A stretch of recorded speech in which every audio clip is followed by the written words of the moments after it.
Not seeing it. Good morning, everybody. This is Jay Mann. I'm the owner of Amada Senior Care in Richmond, Virginia. We're thrilled that you're with us. We appreciate your time and welcome your consideration and all your questions. So I am here with my partner in crime, Dory Abel. She is our community liaison in the Richmond area, and she has orchestrated all this for us, and I thank you, Dory. What I'd like to do is go ahead and just have a general overview on the senior care community. I have worked in the healthcare field for over 30 years in various capacities, most recently pathology imaging before I started my branch of Amada Senior Care. This has a very profound effect on me and on our team in the mission that we have to enrich the lives of those we serve. So in coming into this space, and working in it for the last 8.5 years, I've come to learn a lot of different aspects of the community and of the field, and also understand that there's a lot of uncertainty and confusion as to what types of companies do what types of services and how do those services get paid. These are all, I think, very important questions to be answered and concepts to understand. And so with that, I've put together a presentation that speaks to some of those topics. And of course, we welcome your questions whenever they arise.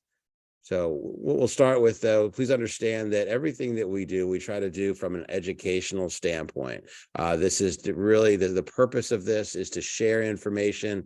Knowledge is wealth. The more information we can get out, hopefully the more we can help families that are going through difficult times or a change in their normal living based on new circumstances. So we create educational programs and collateral to educate on what options are available. We create resource guides for families.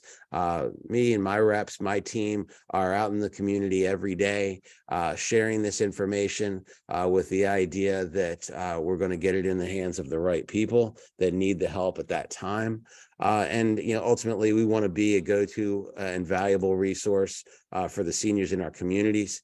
Please feel welcome to call us anytime with questions. And even if these aren't the services that we provide, we know a lot of people, and we work in coordination with a lot of different types of companies that provide different services. And within this presentation, you'll see what some of those other types of companies and services are. So without further ado, let's get into discussing the options for seniors as far as care is concerned and what those needs may be. So it's a pretty broad spectrum, and I want to define some terms. Many people have heard of skilled nursing facilities or nursing homes. These are different than assisted living communities. They are not the same. They are very different. Skilled nursing is oftentimes where someone will go upon discharge from a hospital if they need physical therapy or occupational therapy. They're recovering from a surgery or a stroke, a debilitating illness, and they're on the road to getting better. Now, a lot of those services can also be provided in the home, and we can talk about that a little further. So another type of service or area for seniors is in independent living. So oftentimes people will forego living in their own home in lieu of finding an independent living senior community where they can be with their peers, where there is dining provided for them or food provided for them in a dining area. They can have social meals, there's entertainment, there are activities based around seniors, and these larger communities they are designed with seniors in mind. So they're going to have wider hallways, they're going to have grab bars in the showers, they may not have kitchens because everything's done in the dining hall, or there'll be little kitchenettes. So we help people, our company, we help people with care in the home. We help people find places to live, and we also help with what we call financial care coordination, which we will get into here throughout this presentation. Another area where seniors will go for care is along the lines of independent living. The next step, as far as needing more care, is assisted living. Many people have heard of assisted living. That is where if somebody needs a little bit of help in their daily lives, help with what we call with what's called the activities of daily living, the ADLs. Examples of ADLs are help with cooking, help with cleaning, bathing, dressing, grooming, ambulation, transferring, medication reminders, or in assisted living and memory care's cases, they can actually do medication administration, which is a really positive aspect of considering to move into assisted living versus living at home. And there's no wrong answer. It's whatever is best for each individual. And we are happy to talk with families when they're trying to understand what the best next step is for their loved one or for themselves. Assisted living communities often have a memory care component to the assisted living, a separate area designed specifically for those in need of memory care. There are also, the B and C means board and care homes.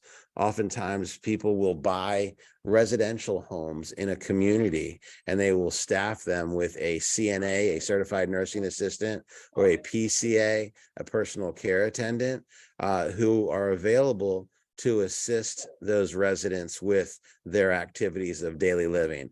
Oftentimes in a board and care, you're talking about 5 residents to 1 care person, whereas in assisted living and memory care, there can be 50, 100, 200 people living there, and they staff accordingly. Usually the staffing ratios are about 1 caregiver to 10 or 15 residents, if that just gives you an idea.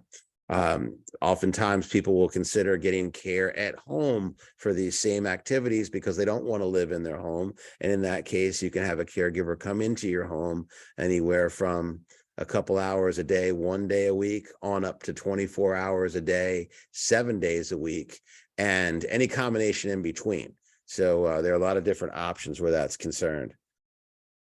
Another aspect of home care or of senior care is hospice care. Many people are very intimidated by that word.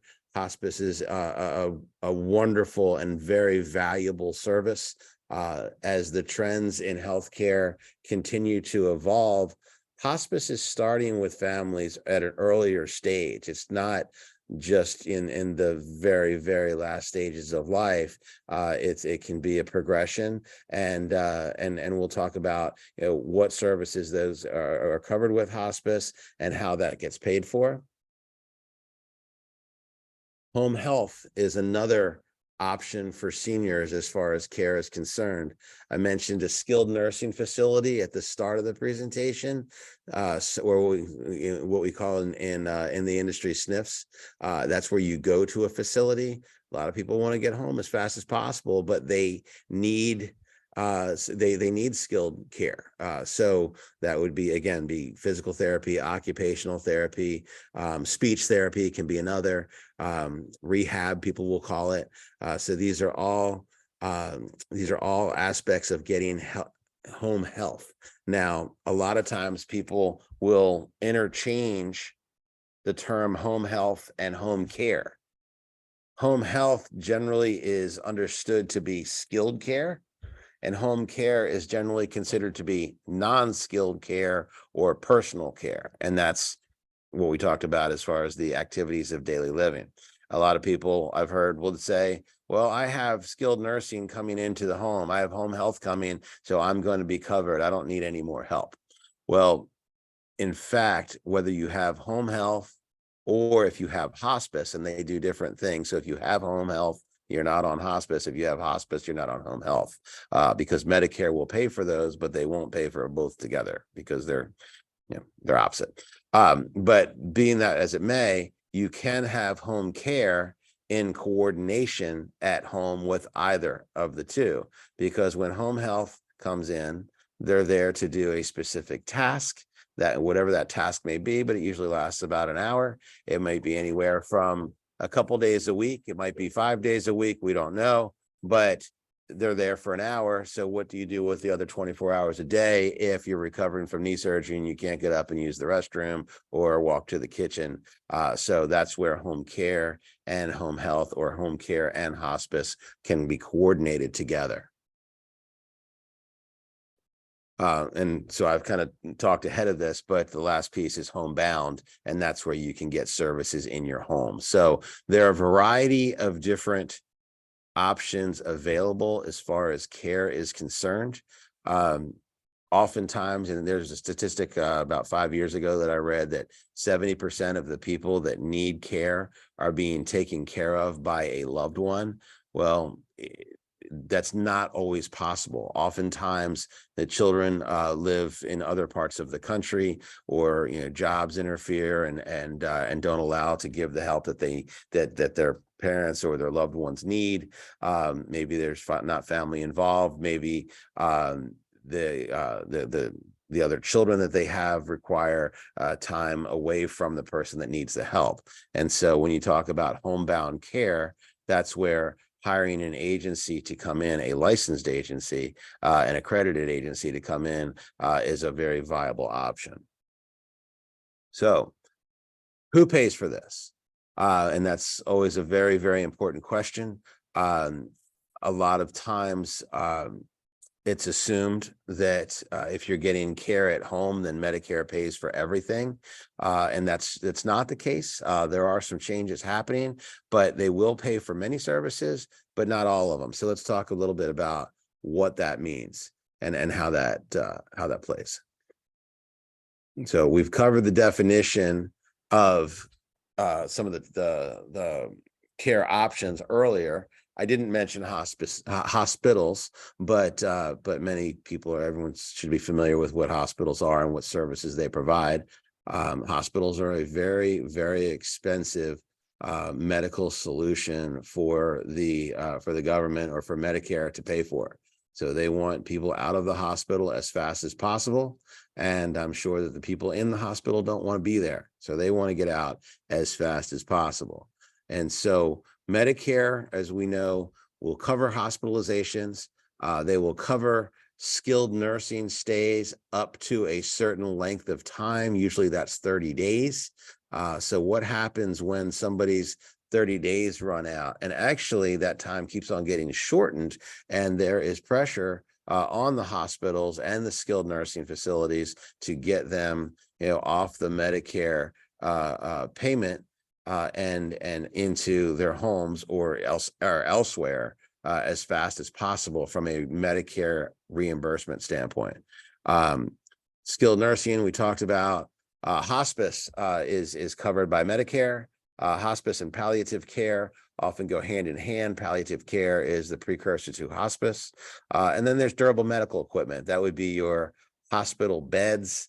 It can be your toilet seats. It can be your canes, your rollators, the pieces that you need at home that are required as essential for your recovery or your next state of care when discharging from the hospital. So you can work with your case manager or your social worker at the hospital or with hospice, if that may be the case, and they can order whatever durable medical equipment you need, and that's usually covered by Medicare.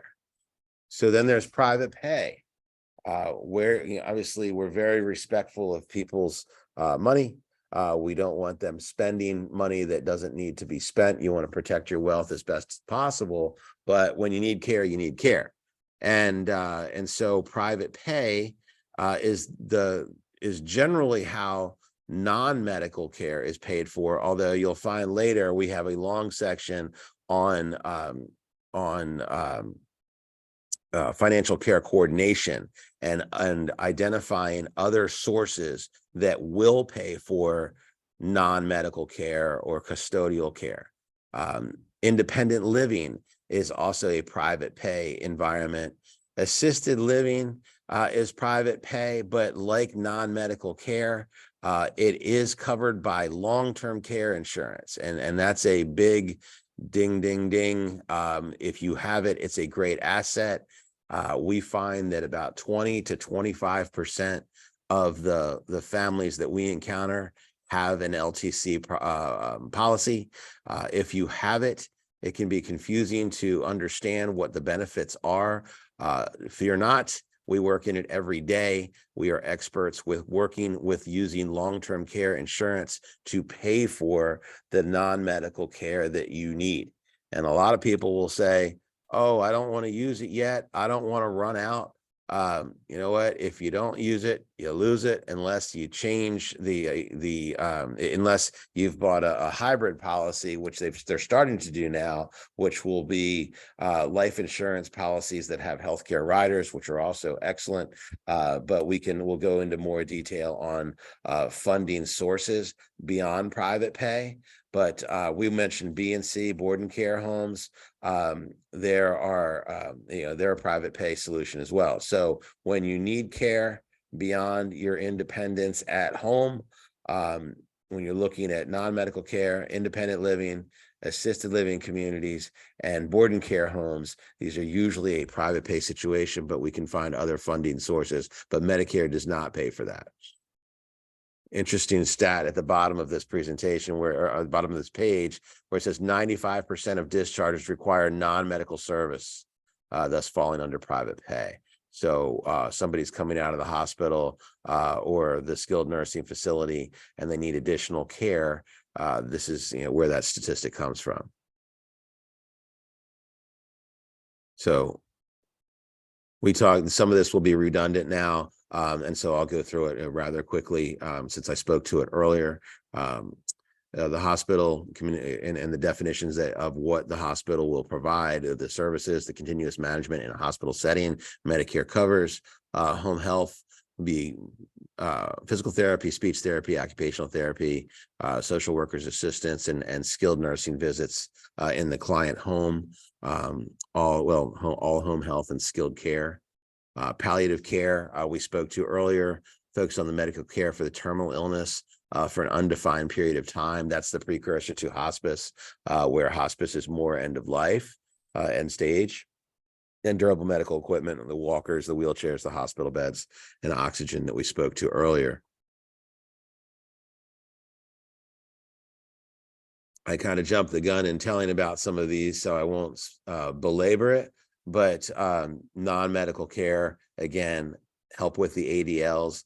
There's a common 6, but that could be it could be an ADL could be doing groceries, going to help with the with transportation or to the doctor's office, having somebody with you in the event that you may your fall risk or you're unstable when standing or walking.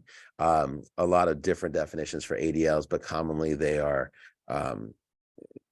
cooking, cleaning, bathing, dressing, grooming, transferring, ambulating are the most medication reminders. Independent living, we spoke to, assisted living. And if anybody has any questions, please feel welcome to chime in. I'm happy to address exactly with people chiming in from other parts of the country. You don't always know what everyone is looking to learn. This is a broad overview, and we can drill down as specifically and detailed as you like. Care homes, why would somebody go to a care home versus an assisted living? The intimacy of a care home is nice. It's smaller. It's in a residential home. Essentially, you have about 4 roommates and a caregiver to jump around to each one. And oftentimes they cost less money. But then why would you go to an assisted living? They're lovely buildings. They're well staffed. You have dining hall, more social. There are activities directors that have activities set up specifically for people that have common interests and are a certain stage in their life where those activities are geared toward what's going to interest their residents. We could talk about those for hours and hours. Funding sources. So we talked about that. Private pay is pretty obvious, but it's also pretty expensive. We work closely with families to understand what the care needs are of the person needing the care. I think the best way to optimize care and health is to work in coordination with, and communicate with the various care agencies, the doctors, the family, so that everyone's on the same page. And in doing so, when a person elects to have care at home, the amount of care can vary. Obviously, you want to establish a routine and a consistency in the schedule as soon as possible, as fast as possible, because that's going to lead to comfort for the person who needs the care. They're going to bond with the person that is coming to give the care, and they're going to establish their routine, and it becomes a nice arrangement. But understand that the more out, you're not going to save a lot of money by saving $1 from one company versus the other. Where you're going to save your money is reducing the amount of hours, but that's contrary to the care that you may need. So there will be an optimal schedule for each individual, which may change. We work in a very dynamic space where people's health conditions can change weekly, daily, hourly, depending on what their medications are, how they're feeling that day, how much sleep they got, how hydrated they are, how well have they been eating, how are they sick? Are they going through something? It can change. And so the communication has to be there. But, we have families that work with us, for 4 hours a day, 3 days a week. We have other families that we help for 24 hours a day, 7 days a week, and any combination in between. So we want to give as much care as is needed to keep a person safe, but not have somebody on, when they're not needed. Now, it doesn't mean they can just magically appear, but if we find that somebody is safe and sleeping through the night, I mean, it's nice to have somebody there just in case. But if you don't need it, then you save a lot of money by doing that. So we understand that, but we want to make sure that people are safe first and foremost.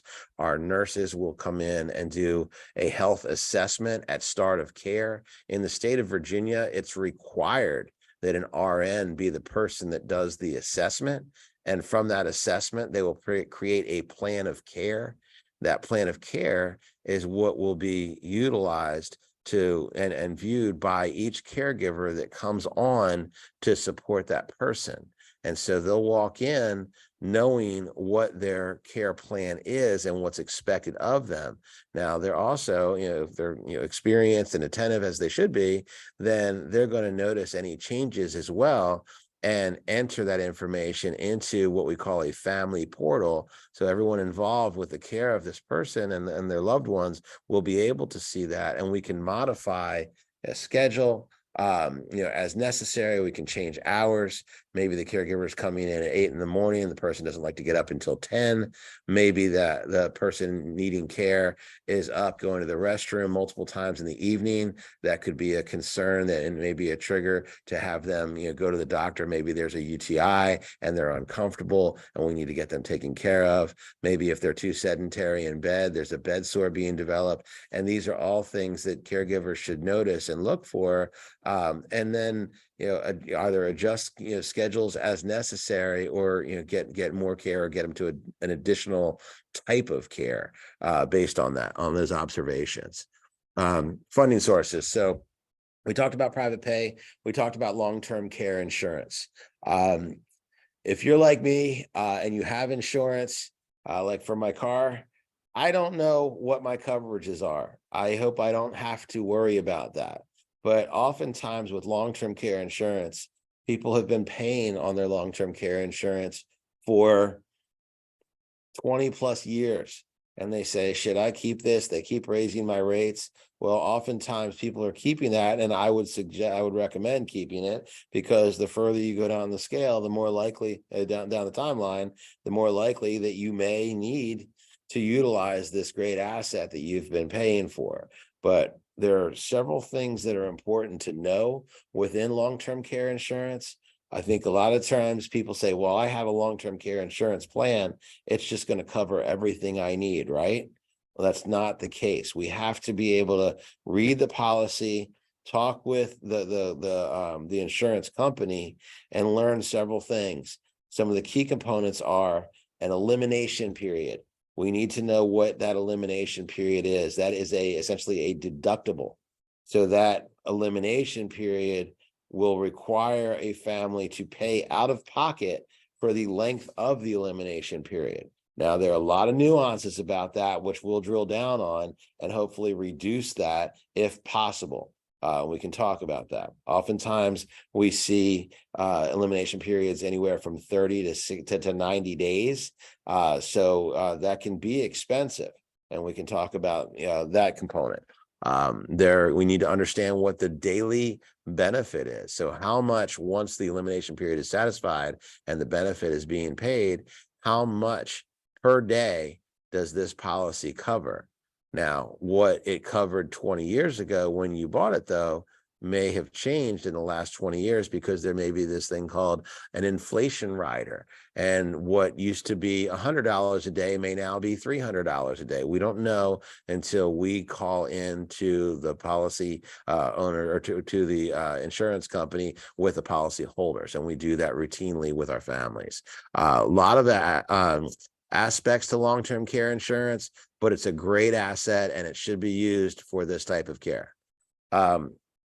Enormous respect for our veterans, and I think that our veterans deserve every benefit afforded them. We always ask each family, always is a big word, we try to always ask each family if they are a veteran, and if so, we will help them explore whether or not they qualify for the VA aid and attendance benefit. This is a benefit afforded to our qualifying veterans for a reimbursement of care. And some of the qualifiers can mean, did you serve during time of war? And it doesn't matter in what capacity. Did you serve in time of war? Were you honorably discharged? Do you have need for care in at least 2 out of the 6 common ADLs? And then there's a financial qualifier as well. If you have too much money, you're not going to qualify. But if it's worth looking into, I think that every veteran deserves everything we can give them. And if there is an interest or a possibility that this veteran it could qualify for this benefit, then we will help you connect with an expert in that field. We know a little, but we are not the ultimate authority on or resource on this, but we will get you to the right people. So let's have that discussion. There are other veterans benefits, and we're a preferred provider by the VA health system. So we provide care for many veterans that are assigned care direct from and paid for by the VA itself, and with something that we're very proud to do and grateful to do. Life insurance conversion. A lot of times the people will need care. They don't have savings, sadly, and they but they're kind of out of options. And we know and work with companies that have a process in place to buy the benefit of the life insurance plan that somebody has, and give them the cash for that for a fee, but they're going to free up the cash that you could then use for the care that person needs. So that's another option on funding sources. Still yet another is reverse mortgage. I've been told a statistic that a large percentage of people in the United States have most of their assets in their home. And so where savings may not be an option to pay for the care that's needed, there are companies that will help with pulling the equity out of, and I'm not an expert on this, and I would get you to, and my team would get you to the right people, but there is a solution in terms of the house that you own and can still be paying on, but enabling you to stay in your house and get the care that you need through the value of your house. So if you have interest in that, if please give us a call, we'll get you to the right people or on any of these topics. LTC. So I kind of the challenge with having worked in this space and given these presentations for a while is I get ahead of myself on the slides. So please forgive me. This will actually have the detail of some of the topics and points that I alluded to in the earlier slides. But it says that the statistic is 10 to 15% of our population over the age of 65 have long-term care insurance. I used a figure of between 20 and 25%. And that's what we've generally seen with respect to our client base. But I'm sure that the 10 to 15% is accurate. Past mindset, don't ask, don't tell. Don't ask me the questions because I can't say that. I don't really understand what that's saying. I think what this is saying is that there's a lot of uncertainty and forgive me, I'll clean up this presentation. There's a lot of uncertainty into what long-term care insurance is and the details around it. Talk with us, and this is something that we specialize in, and we will take as much time as a family needs to be able to navigate the care coordination and the financial funding of these services. The last term where it says families must be informed or have an advocate or they'll be taken advantage of. It's very helpful to have an advocate in your corner. I've seen situations where a person who has a long-term care insurance policy has dementia, and they have called into the insurance company, and the insurance company has, through the claims department, has, through a series of questions, denied their claim because they don't think that that person needs the care, when in actuality they do. And that can be delicate. And so we can, everyone wants people to be taken care of, and the insurance companies want to provide care for the qualifying policy holders. But it's a matter of communicating what that means exactly. And sometimes that can get lost in translation depending on the way that information is communicated. So over a phone with somebody with dementia isn't the best way. And so having, an advocate there for them, I think, is essential. This is going to talk more about, the pros and cons, or just this general state of the long-term care insurance industry. I think the key point is education is the key to getting approval. I think probably I've shared enough information at this point to allude to the fact that there are a lot of dynamics within long-term care insurance, but it is a great asset if you have it. And so let's learn more about your policy so that you can use it effectively for its purposes. We talked about the elimination period earlier. There are other pieces that are very important, such as what is your daily benefit? What's the lifetime benefit? I'll give you an example. Several years ago, I picked up just a beloved client. She's still with us, and we love her dearly. She had early Parkinson's, and she was coming out of skilled nursing, and wanted to go home and wanted 24-hour care. And she said, "I have this long-term care insurance policy. How are we doing on time, Joy? Okay, well, I have this long-term care insurance policy, and I want it to pay for 24-hour care." I said, "Well, that's great, but let's figure out what it'll cover." And so when we looked at the original face sheet from 20 years prior, it said that there was enough benefit of the daily benefit to cover approximately 6 hours a day worth of care. And there was a maximum lifetime benefit of about $450,000.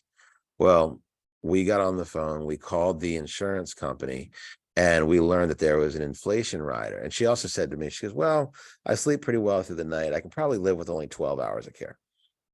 I said, okay, well, let's see what we can do. So we call the insurance company, and we learned that through the inflation rider, that 6 hours a day worth of coverage has doubled. And now there's enough benefit per day to pay for 12 hours a day worth of care. So that's covered. And the lifetime benefit through the inflation rider had increased from $450,000 to $1 million. So she was pretty well set for a long time.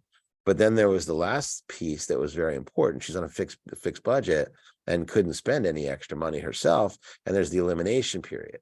And so there was a 90-day elimination period, meaning she was going to have to pay out of pocket for 90 days, but she didn't have the money to do that. But, we don't want to have her not have care.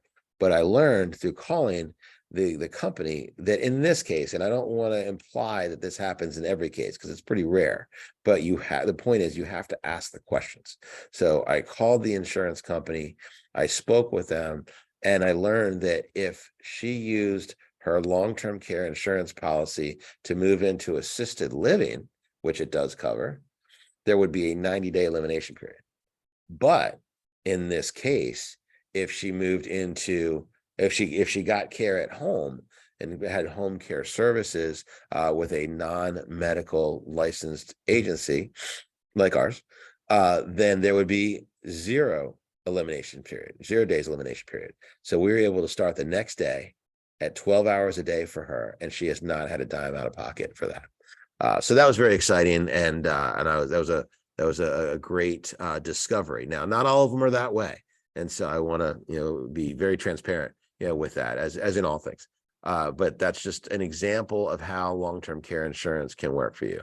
On the contrary, or on the other side of it, if you do have to pay for long-term care insurance, or sorry, not for long-term care, if you do have to pay for care out of pocket, to give you an example, the pricing runs anywhere from in the Virginia area, in Central Virginia where we work, and we're about industry standard. We're not the least expensive. We're not the most expensive, but we range anywhere in price from $30 to $40 an hour. So you can do the math and you figure if there's 168 hours in a week and you're paying $30 an hour for 24-hour care, then you're paying about $5,500 a week for care. So over $20,000 a month for care at home out of pocket. If you're doing 24 hours a day, 7 days a week, it doesn't all cost that much. If you're doing 4 hours a day, 3 days a week, do the math. The hourly rate will go up, but the hours are down. So now maybe you're looking at $1,000 a week or $4,000 a month. So it just varies on what your needs are. We find the people that benefit the most from this care are the ones that start before a compelling event happens. So don't wait till you fall and break a hip or a knee or something happens before you need care. The idea is to keep people in their homes safer longer. And that might mean help with grocery shopping once a week, help with bathing and laundry a couple times a week. It could be anything. But starting sooner and having smaller hours and then building up can help you. It can't guarantee that nothing's going to happen, but it can give you the peace of mind to have the help that you need. And the companionship's great too, because that's such a mental stimulus as well, having a person that you connect with that cares about you coming into your home.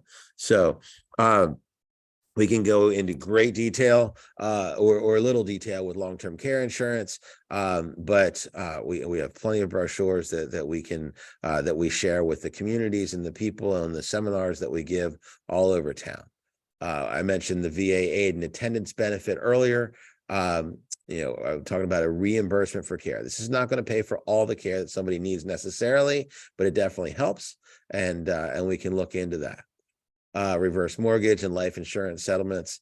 Again, they can be very viable if the situation calls for it. But the key is education. If you're curious about it, if it could be a viable option, let's learn more about it. Let's get you talking to the experts that we work with all the time and know. And they're there to do a service for people and help them. Everything here is designed to help benefit people in some way. I mentioned the parameters of the life insurance conversion. I won't belabor that, but we can get into as much or little detail if we talk individually. Reverse mortgages, same thing. There are a lot of statistics around that as to how it can help and the details for it. So it's not going to apply to everybody, but it will apply to certain people. So very good. So that concludes the presentation that I have on understanding senior care options. Again, my name is Jay Mann. I'm the owner of Amada Senior Care in Richmond, Virginia. Amada Senior Care is a national organization. There's over 140 locations throughout the country. Good chance there's one near you. Thank you very much.